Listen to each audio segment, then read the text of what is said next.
Taste the Daily.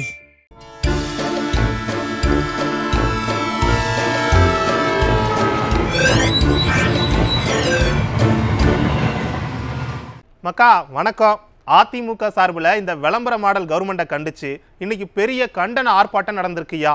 பெண்களுக்கு எதிராகவும் சின்ன சின்ன பெண் குழந்தைகளுக்கு எதிராகவும் நடக்கிற குற்றங்களை இந்த நாடக கும்பல் கண்டுக்க மாட்டேங்கி. அதை கண்டிச்சு நடந்த இந்த கூட்டத்தில் பெண்கள் பெரிய அளவில் கலந்துக்கிட்டதை பார்க்கையில் அடுத்து வார தேர்தலில் மாற்றம் உறுதின்னு தெரியுது. அந்த மாற்றம் ஐயா ஸ்டாலினுக்கு ஏமாற்றமாக தான் இருக்க போகுதுன்னு தெரியுது. பெண்கள் நினச்சா எதையும் மாற்ற முடியும், சும்மாவா சொல்லியிருக்காங்க.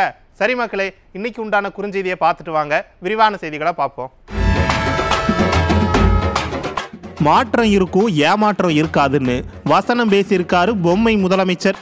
எங்க சார், நீங்க என்னைக்கு ஆட்சிக்கு வந்தீங்களோ அப்ப இருந்தே ஜனங்களுக்கு ஏமாற்றம் மட்டும்தான் மிஞ்சி இருக்கு. நாட்டுல எவ்வளவோ பிரச்சனை இருக்கையில வாரிசு அரசியல்ல மட்டும் கவனம் செலுத்துறது நியாயமா?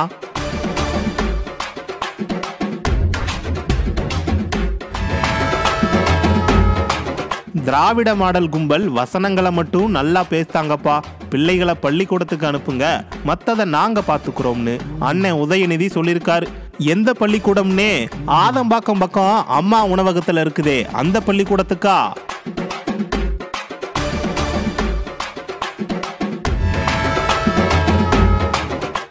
செங்கல்பட்டு பக்கம் கஞ்சா வித்த காசை பங்கு போட்டுக்கிறதுல பிரச்சனை வந்து அதனால ஒரு கொலை நடந்திருக்கு.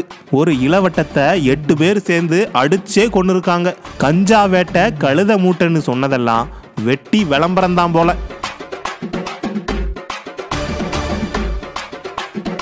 குறுஞ்செய்திகளை பார்த்தாச்சு, வாங்க விரிவான செய்திகளை பார்த்தரலாம். ஐயா ஸ்டாலின் அண்ணன் உதயநிதிக்கு பட்டாபிஷேகம் நடத்துறதுல மட்டும்தான் கவனமா இருக்காரு. நாட்டில் என்ன நடக்கு ஏது நடக்குன்னு ஐயாவுக்கு எதை பற்றியும் கவலை இல்லை. தஞ்சாவூர் மாவட்டம் பாபாநாடு கூட்டு பாலியல் வன்கொடுமை கேஸில் பாதிக்கப்பட்ட பெண் இன்னும் நீதிக்காக போராட வேண்டிய நிலைமையில் இருக்காங்க. என்ன சொல்றதுன்னே தெரியல. சட்டம் ஒழுங்கு என்னுடைய நேரடி கண்காணிப்பில் இருக்கும். தப்பு செய்கிறவங்க யாரா இருந்தாலும், மறுபடியும் சொல்றேன், யாரா இருந்தாலும் பாரபட்சம் இல்லாமல் நடவடிக்கை எடுப்பேன். பெண்களுக்கு எதிரான குற்றங்கள் இரும்பு கரம் கொண்டு தடுக்கப்படும். இது ஐயா தேர்தலுக்கு முன்னாடி சொன்னது. ஐயாவுக்கு இது ஞாபகம் இருக்கான்னு தெரியல.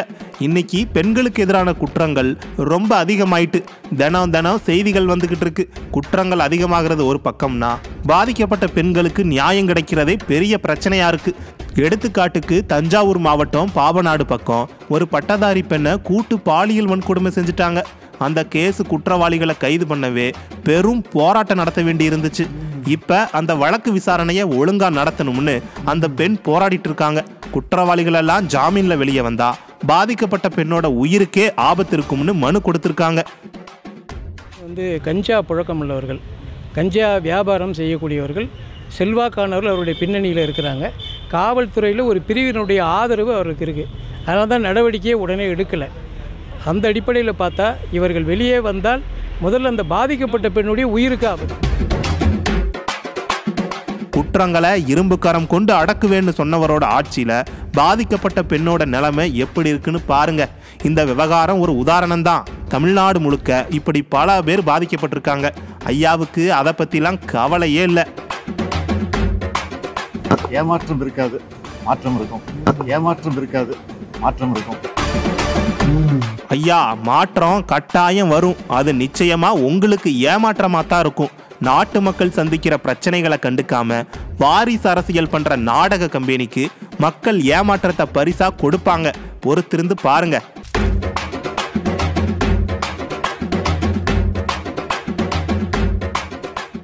யூனிவர்சிட்டியில வாத்தியார்களுக்கு சம்பளம் போட முடியல. மதுரை காமராஜர் யூனிவர்சிட்டியில 2 மாசமா சம்பளம் போடலன்னு சொல்லி வாத்தியார்கள் போராட்டம் பண்ணிக்கிட்டு இருக்காங்க. அதை சரி பண்ண முடியாத விளம்பர கும்பல் பேச்சு மட்டும் நல்லா தேனா பேசுதாங்கப்பா. அண்ணன் உதயநிதி படிப்பு பத்தி உருக்கமா ஒரு டைலாக் பேசினாரு பாருங்க, நெஞ்சு வலியே வந்துட்டு. இங்க வந்திருக்கக்கூடிய பெற்றோர்களுக்கு ஒரு கோரிக்கை, உங்களுடைய பிள்ளைகளுக்கு எதை கொடுக்குறீங்களோ இல்லையோ தயவு செய்து கல்வியை கொடுத்துருங்க. பிள்ளைகளை நீங்க ஸ்கூல் காலேஜுக்கு அனுப்பினா மட்டும்தான், அனுப்பினா போதும். மற்றது அனைத்தையும் நம்முடைய முதலமைச்சர் அவர்கள் பார்த்து செஞ்சிருவார். பள்ளிக்கூடத்துக்கு அனுப்பி வச்சா போதுமானே, எல்லாத்தையும் மாடல் கவர்மெண்ட் பார்த்துக்குமா? எப்படின்னே பார்க்கும் பல பள்ளிக்கூடங்களில் வாத்தியார்கள் போதுமான அளவுக்கு இல்லை, கட்டிட வசதி இல்லை. சென்னை தமிழ்நாட்டோட தலைநகர், அங்கேயே அம்மா உணவகத்தில் வச்சு பிள்ளைகளுக்கு பாடம் சொல்லி கொடுத்துட்டு இருக்காங்க. இதுதான் மாடல் கவர்மெண்ட் கல்வியை பாதுகாக்கிற லட்சணமா? சும்மா வசனம் பேசினா போதுமானே. மதுரை காமராஜர் யூனிவர்சிட்டியில் 2 மாசமா சம்பளம் கொடுக்கலன்னு வாத்தியார்கள் போராட்டம் பண்ணிக்கிட்டு இருக்காங்க. இது கவர்மெண்ட்டுக்கு தெரியாதா? 19 நாளா போராட்டம் நடக்கு, கண்டுக்காம இருக்கீங்களே. நாட்டுல சட்டம் ஒழுங்கு சந்தி சிரிச்சிட்டு கிடக்கு. கஞ்சா வித்த காசை பங்கு போடுறதுல பிரச்சனையாகி கொலை நடந்திருக்கு. நாடு இப்படி மோசமா இருக்கையில அண்ணனுக்கு பதவி கொடுக்கிறது மட்டும்தான் முக்கியமான பிரச்சனையா? விருதுநகர் மாவட்டம் தம்பிப்பட்டியை சேர்ந்த அப்துல் மஜீத்துங்கிற இளைஞர் செங்கல்பட்டு பக்கம் இருக்கிற கேளம்பாக்கத்தில் வேலை பார்த்துட்டு இருந்திருக்காரு. வேலை பார்க்கையில் அந்த ஊர் பக்கம் இருக்கிற பசங்களோட பழகி கஞ்சா வியாபாரத்தில் ஈடுபட்டதா தெரியுது. சம்பவம் நடந்த அன்னைக்கு அப்துல் மஜீத்தும் அவரோட நண்பர்களும் கிரவுண்டில் மது குடிச்சிருக்காங்க. போதை தலைக்கு ஏறினதும் கஞ்சா வித்த காசை பங்கு போடுறது பற்றி அதில் ஏதோ பஞ்சாயத்தாகி கடைசியில் 8 பேரும் சேர்ந்து அப்துல் மஜீத்தை அடிச்சே கொண்டிருக்காங்க. அப்புறம் அப்துல் மஜீத் வேலை பார்த்த கார் செட்டு ஓனர் கம்ப்ளைண்ட் கொடுத்து ஒரு வழியாக சடலத்தை தேடி எடுத்துட்டாங்க. கொலை பண்ண 8 நண்பர்களையும் கைதும் பண்ணிட்டாங்க. அதில் ஒரு பையனுக்கு 18 வயசாம். பாருங்க, கஞ்சா விற்கிறதே தப்பு, அந்த காசை பங்கு போடுறதுல பஞ்சாயத்தாகி கொலை நடந்திருக்கு. நாட்டில் சட்டம் ஒழுங்கு எப்படி இருக்குன்னு பாருங்க.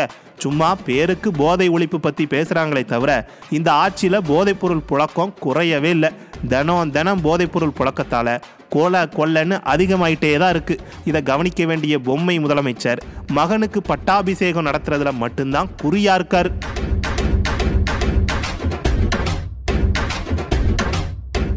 நாடு நாடா சுத்துறீங்களே, என்ன முதலீட்டை ஈர்த்தீங்க, எத்தனை பேருக்கு வேலை கொடுத்தீங்கன்னு வெள்ளை அறிக்கை கேட்டா அதை பற்றி விளம்பர கும்பல் வாயே திறக்க மாட்டேங்கி.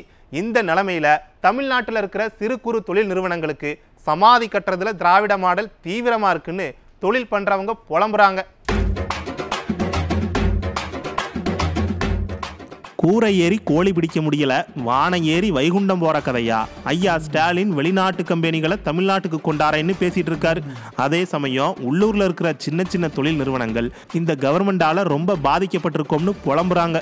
குறிப்பா இந்த மின்வாரியம் வித்தியாசமா வசூல் வேட்டை பண்ணிக்கிட்டு இருக்குன்னு புலம்புதாங்க. சமீப காலமாக மின்சார வாரியத்தினால் குறு சிறு தொழில் கடுமையாக பாதித்து வருகின்றன.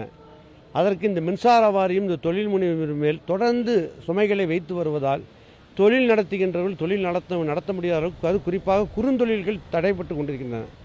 இதிலிருந்து பாதுகாக்க வேண்டும் என்கின்ற கோரிக்கை முன்வைத்து நாங்கள் தொடர்ந்து வலியுறுத்தி வருகின்ற வேளையிலே இப்படி திடீரென்று பவர் ஃபேக்டரி என்ற அடிப்படையில் 18 கிலோவாட்டு கீழ் மின்சாரத்தை பயன்படுத்துகின்ற தொழில் முனைவோர்களுக்கு மின்சாரத்தை அதிகமாக வேஸ்டேஜ் செய்கிறோம் என்ற அடிப்படையில் 3000 ரூபா மின் கட்டணத்தை செலுத்தியவர்களுக்கு 6000 ரூபா அபராத தொகை என்று விதித்து கடந்த 2 மாதமாக பல லட்சம் ரூபாய்களை இந்த குறுந்தொழில் முனைவோரிடத்தில் இந்த மின்சார வாரியம் வசூல் செய்து கொண்டிருக்கிறது. இது பெரிய அதிர்ச்சியை தொழில் முனைவோர்களுக்கு எங்களுக்கு ஏற்படுத்தியிருக்கின்றன. கேட்டிங்களா? ஏற்கனவே கரண்ட் பில்லு தாறுமாறா ஏறிட்டு இதில் அதை விட 100% அதிகமாக அபராதம் போட்டால் எப்படி? இங்கே தொழில் பண்ணுறவங்களெல்லாம் நசுக்கிட்டு வெளிநாட்டு கம்பெனிகளை கொண்டாந்து யாரை வாழ வைக்க போகிறாங்க? உண்மையை சொல்லணும்னா இந்த ஆட்சியில் தொழில்துறை ரொம்பவே நசுங்கி கிடக்கு. வேலை வாய்ப்பு இல்லாமல் இளவட்ட பசங்க ரொம்ப நொந்து போய் கிடக்காங்க. வெள்ளை அறிக்கை கொடுக்காம விதவிதமாக கதை சொல்கிற நாடக கம்பெனி ஒரு நாள் ஜனங்களுக்கு பதில் சொல்லித்தான் ஆகணும். அன்னைக்கு இருக்கு.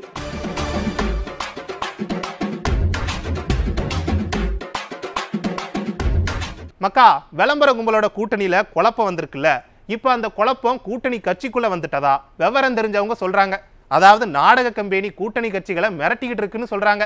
நாம முன்னாடியே சொன்னதுதான், இது கொள்கை கூட்டணிலாம் கிடையாது.